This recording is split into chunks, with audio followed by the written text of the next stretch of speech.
todos. É um prazer estar aqui com vocês hoje.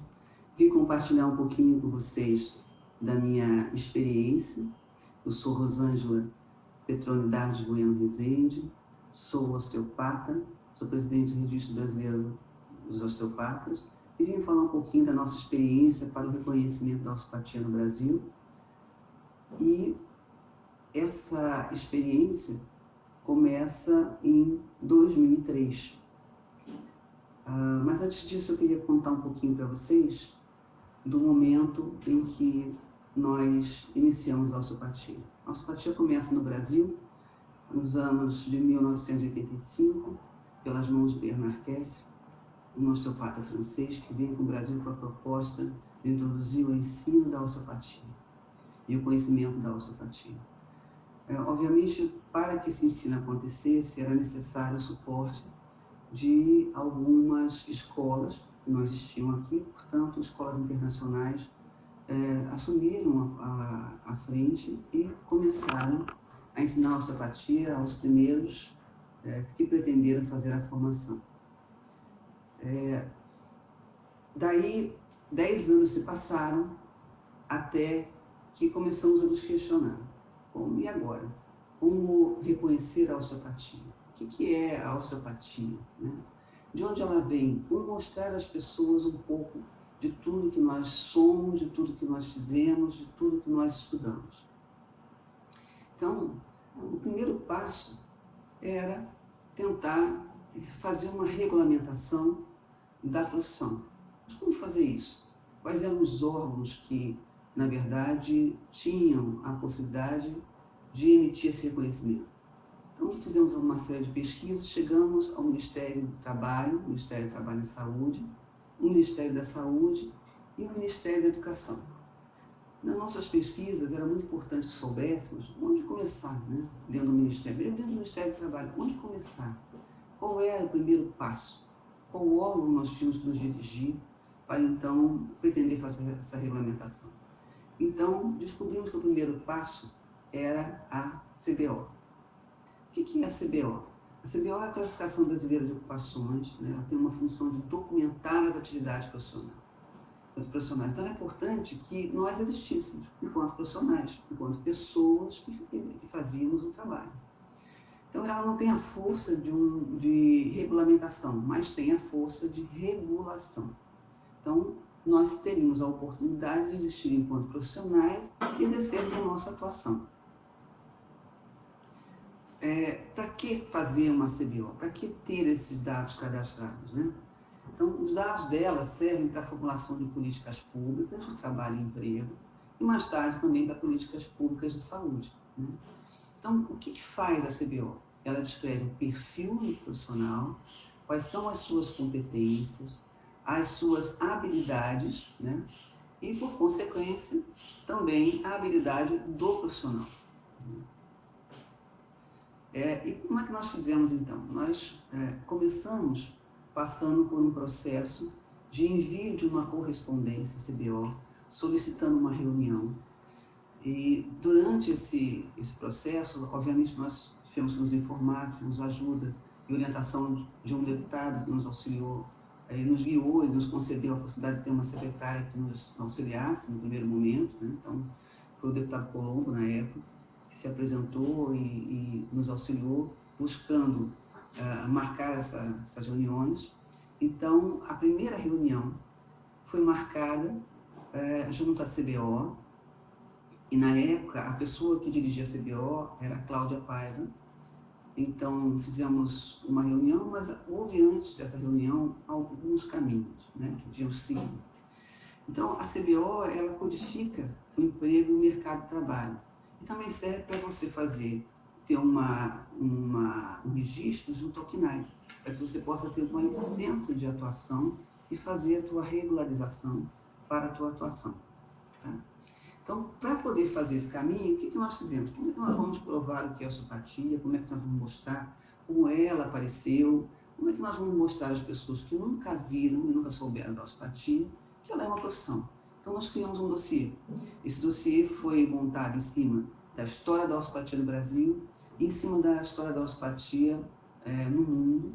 Nós tivemos aí alguns documentos que vieram da Aliança Nacional da Osteopatia, de alguns conselhos internacionais que se propuseram a nos ajudar e enviaram documentação comprovando que eram profissões, que era a profissão era regulamentada nos países de origem.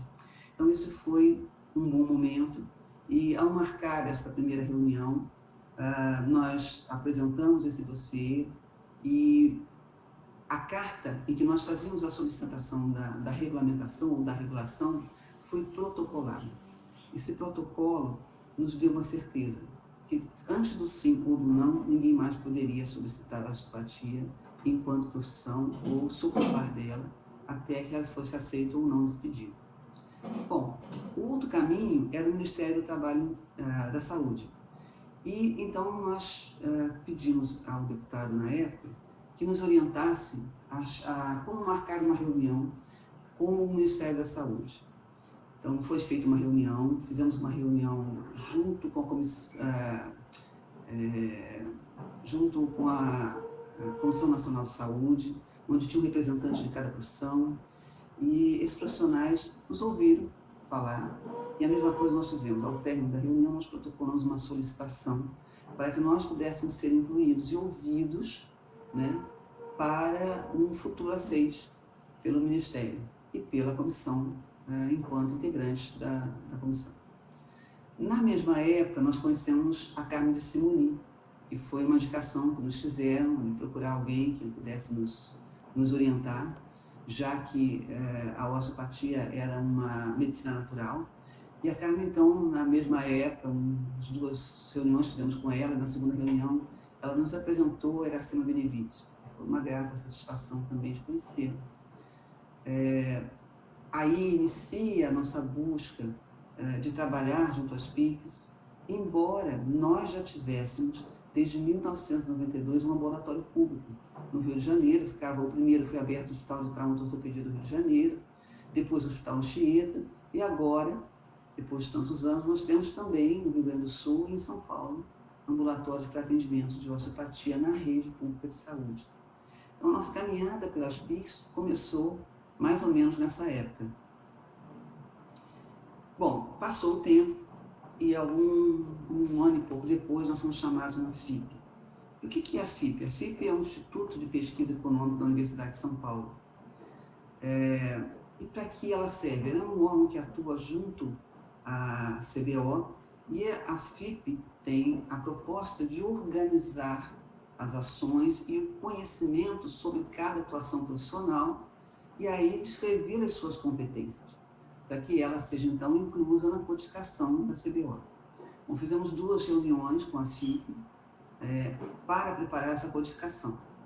E esse movimento foi interrompido quando os fisioterapeutas, então, pediram que a osteopatia fosse reconhecida como especialidade. Depois de várias discussões, nós fomos chamados 2 ou 3 vezes a reuniões, e nós dissemos que não tínhamos nenhum problema quanto a existir uma pós-graduação de fisioterapia e osteopatia, já que eles teriam subsídios para trabalhar também e tratar dos seus pacientes, mas que a gente se mantinha na certeza de que o profissional osteopata era o responsável pela osteopatia. Então, tempos depois de várias discussões, saem então 2 códigos. Um código profissional, do profissional osteopata, que é 226110, que está na família dos osteopatas e quiropatas, e um código que diz respeito à fisioterapia, que é o 2236, que recebe, então, o final de numeração 40, que diz respeito a uma especialidade que a fisioterapia, então, passa a ter. Então, assim como um administrador pode fazer uma especialidade de economia e pode usar esse recurso para poder auxiliar o seu cliente, ele jamais será o profissional da área, jamais será o economista, mas terá subsídio para auxiliar o seu cliente. Da mesma forma, nós achávamos que era possível e, por isso, as 2 numerações saíram e hoje nós temos 2 profissionais que atuam fazendo osteopatia no Brasil. O que faz a FIP? A FIP classifica as competências do profissional e a abrangência dele, tá? E tudo o que a profissão autoriza a fazer. Então, tudo isso está descrito, então, aonde ele vai trabalhar. Ele pode trabalhar no hospital, numa clínica, ele pode estar na rede pública de saúde, ele pode ser o secretário de saúde, ele pode comandar um sistema, ele pode atuar na clínica diretamente. Qual é a atuação de cada profissão? Então, é isso que ela faz na prática. É descrever as competências item a item e também as formas de atuação. Ou seja, o que faz um osteopata? Bom, ele faz um atendimento terapêutico manual, isso está descrito lá. Ele faz um diagnóstico, isso também fica descrito lá. E as formas e tipos de diagnóstico são feitos e quais as áreas os sistemas que podem ser trabalhados também está descrito lá. Isso é aberto, vocês podem consultar a qualquer momento. Tá? Então, eu queria falar um pouquinho sobre a osteopatia e eu quero dizer a vocês que a osteopatia ela tem um benchmark Training of Osteopatia que foi desenvolvido pela Organização Mundial de Saúde, que reconhece a osteopatia enquanto profissão. Então, esse benchmark descreve a profissão osteopática é mundialmente reconhecida como clínica distinta, independente de outras modalidades de medicina, e integra o conjunto das abordagens de medicinas tradicionais complementares e alternativas, TM-CAN, recomendadas pela OMS. Está classificado como medicina complementar pela Organização Mundial de Saúde há mais de 10 anos. Em 2010, a OMS publicou então este documento, intitulado Benchmark Training Osteopatia, e neste documento constam as definições e referências para a capacitação do osteopata no mundo, e obviamente é o nosso guia para que nós possamos dizer esse profissional é um osteopata, ou esse profissional não está apto a desenvolver a osteopatia. Então, nele temos a descrição básica da formação do profissional e que são aceitas no mundo inteiro. Ele também descreve nas suas páginas que, embora tenha semelhança com outras profissões, sua formação não pode ser confundida nem com fisioterapia, nem com quiropraxia. Claro, ambos trabalham com as mãos, ambos realizam movimentos com seus pacientes, mas tem filosofia, raciocínio e formas diagnósticas distintas. Na elaboração deste documento, esteve presente Iracema Benevides, que representava o Brasil quando isso foi elaborado. Então, nós temos um carinho muito grande por ela.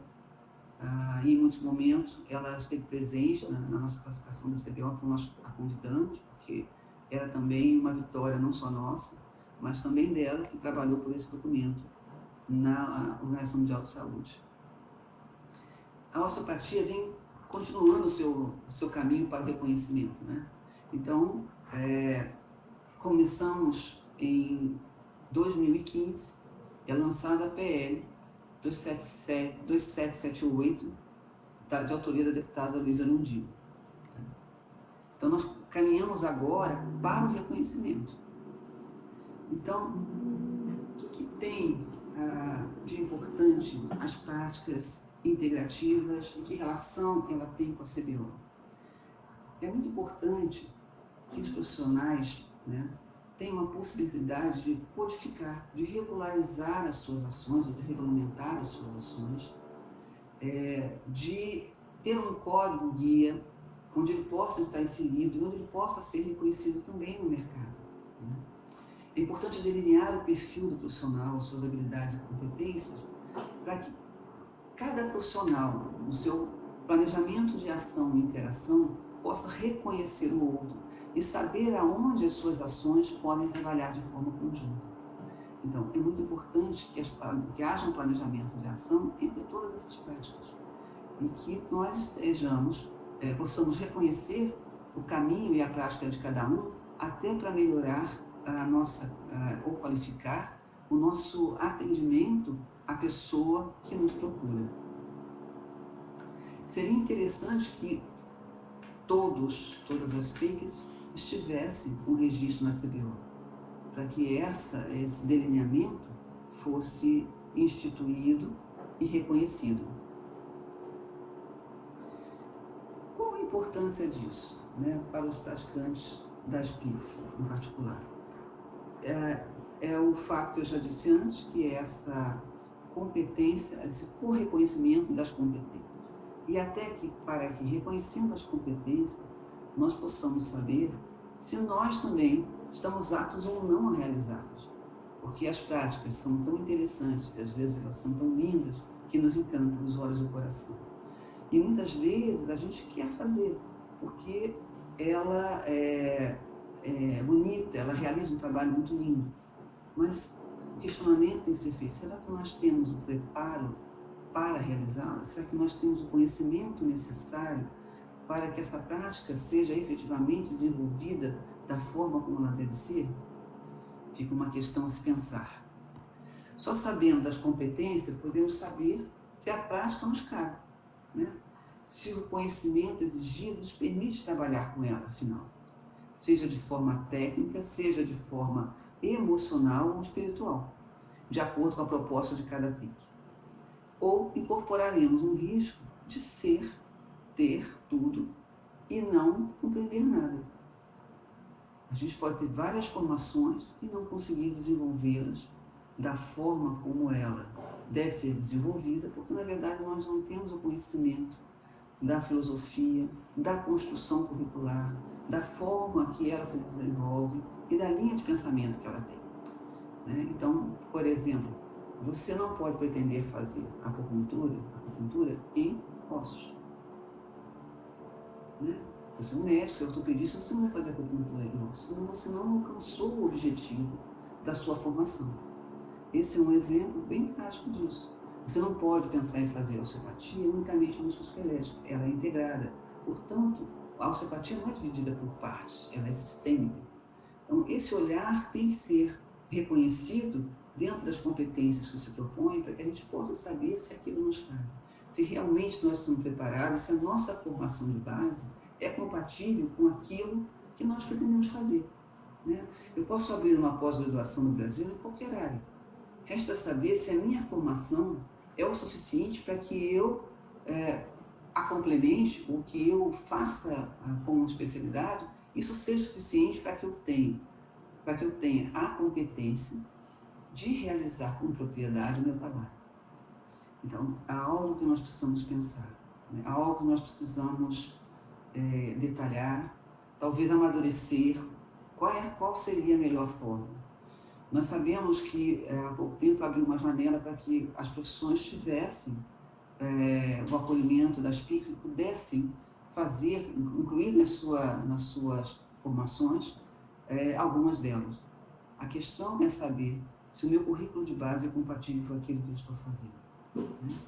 Então, não é só abrir uma especialidade, eu posso abrir uma especialidade de 180 horas, mas será que isso é suficiente para poder me dar a formação que eu necessito, o pensamento filosófico, ou mesmo a linha que integra este conhecimento, a aplicabilidade prática que vou precisar ter diante do meu paciente, o poder reconhecer uma dificuldade onde esse paciente não poderia realizar a prática, e eu talvez não tenha conhecimento suficiente para identificar isso.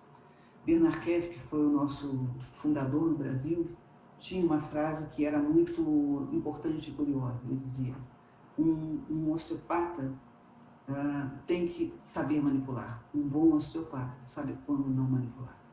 Então, essa é algo que temos que também levar para a nossa cabeceira e as nossas noites, talvez amadurecer um pouco mais. Então, ou, de outra forma, podemos imputar um risco ao nosso principal motivo de existir enquanto cuidado de saúde, o paciente ou a pessoa que nos recorre para amenizar seu sofrimento. Onde a ignorância acredita que sabe tudo, tudo faz parecer simples, e a saúde pode ser colocada em risco. Então, quero deixar aqui uma mensagem a vocês, dizendo assim: é preciso que nós saibamos e tenhamos conhecimento de todas as práticas, quais são as competências dela, quais são as formações necessárias para que nós possamos fazê-la.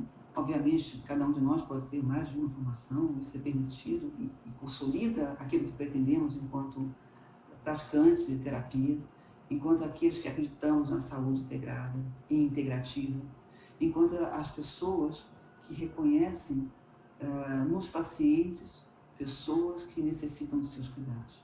Mas é preciso também termos responsabilidade quanto àquilo que estamos fazendo. E saibamos reconhecer quais são as necessidades reais para que eu possa assumir aquele papel, para que eu possa ter aquela formação e para que eu possa finalmente fazer a aplicabilidade prática daquela prática com o meu paciente, ou daquelas práticas. Então é isso, a minha mensagem, e espero que cada um dos colegas possa pensar em levar a sua prática, em realmente classificá-la, em realmente colocá-la na CBO.